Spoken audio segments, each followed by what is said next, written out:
away from unbearable heat.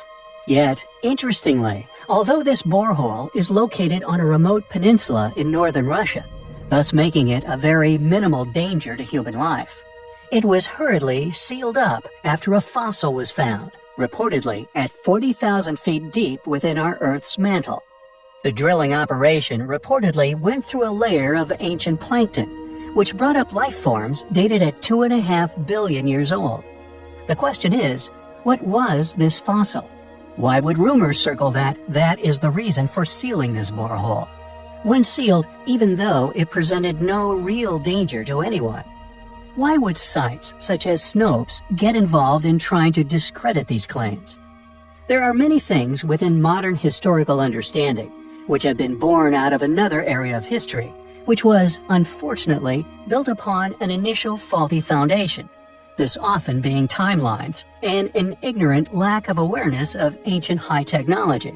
So if something arises which casts doubt on these areas of teaching, it can have a catastrophic effect on other areas of academia. Thus, this would indeed give motive to cease any such operations and to hastily stonewall, or in this case, seal any access to the location, thus covering up any further discoveries.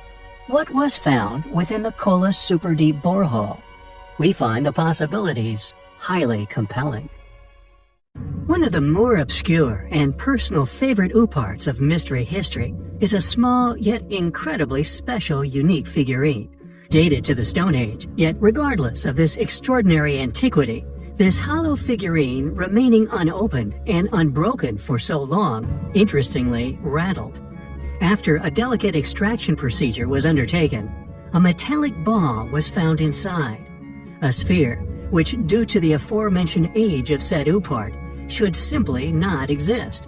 Yet, after further research, we have discovered that this unique figure wasn't a singular anomaly as we first presumed, but was actually part of a collection of equally puzzling artifacts, some of equally unexplainable characteristics. We now know it was found amongst a collection by locals mining for gold in Sierra Leone. They are now known as the Nomoli figures. The statues are now attributed to a number of varying legends in Sierra Leone. Dating from 17,000 BC, some believe that angels who once lived in the heavens were, as a punishment for causing bad behavior, turned into humans and sent to Earth. A legend uncannily similar of certain fallen angel theories. The Nomoli figures are thusly thought to serve as representations of those entities, and were cast as a reminder of how they were banished from the heavens to Earth to live as humans. There are many strange hybrid interpretations within the collection.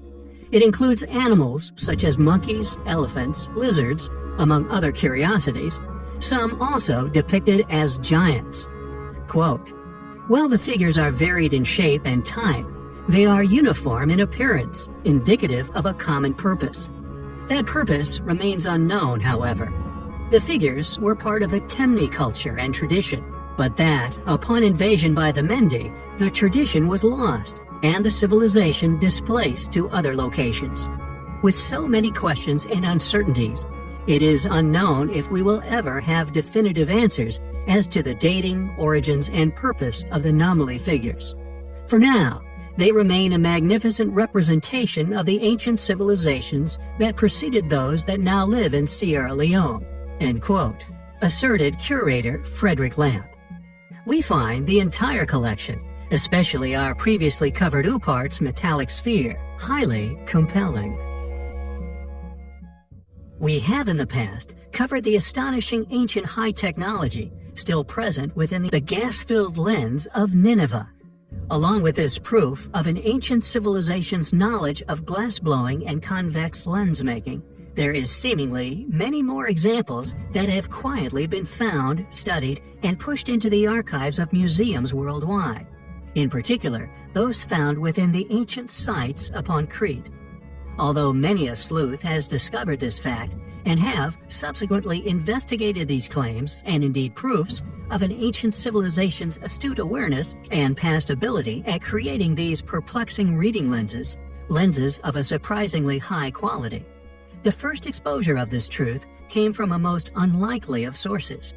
that being the July issue of the British Journal of Physiological Optics in 1930, which contained a communication from a Mr. H.L. Taylor in, quote, The Origin and Development of Lenses in Ancient Times, which ascribes the development of the lenses to the Cretans of 1800 BC. His examination of the museums of the Eastern Mediterranean has led him to the conclusion that ivory and steatite, the materials used for beads prior to 2000 BC, later replaced with rock crystals, onyx, agate, and cornelian.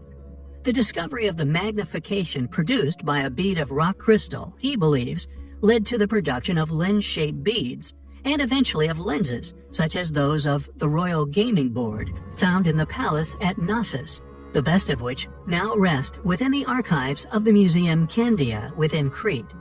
Their magnification ability has been recorded at between 5 and 8 diopters and are plano-convex in shape. These quality lenses were then transported out of the area to the mainland, including Troy, Tyre, Nineveh, and the United Kingdom, end quote. However, any explanation as to how these ancient artifacts were indeed created remains unknown, or indeed untold. The closest anyone dare tread is claiming they are of natural rock crystal origins and developed accidentally. Regardless, their existence is undeniably highly compelling. We have, in the past, explored the incredible discovery of the mythological animal sculptures of Persepolis, now known as the Lamassu. We detailed the difficulty involved in transporting just a single example of one to London a mere century ago. Yet, it would seem a similar situation seemingly also occurred at the ancient site of Amathus, one in which the French quietly endured and restrictively documented. Located east of Agios Tychonis, next to Limassol in southern Cyprus, strategically commanding a stunning view of the surrounding Mediterranean landscape. The main Acropolis of Amathus, sitting just out of reach of the tourist track, atop the hill above. This location served also as an additional natural fortification for the site and its ancient observatory.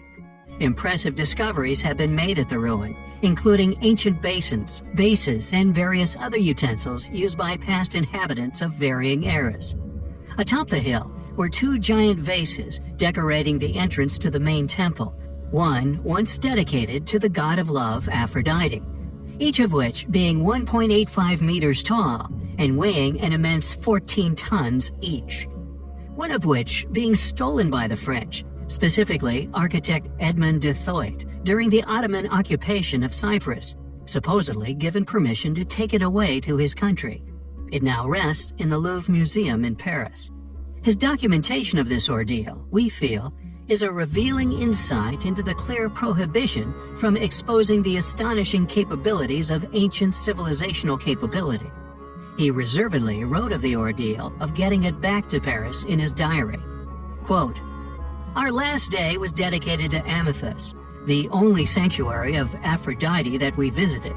There, we found 2 huge stone vases, 3.4 meters in diameter. I could not figure out the amount that was buried in the ground, and only a measure of the artifact which was sticking out. I thought if I managed to get it out of there and to convey it into the sea, it will be my biggest achievement. I will begin to study the ways and mechanisms needed to achieve this and to have it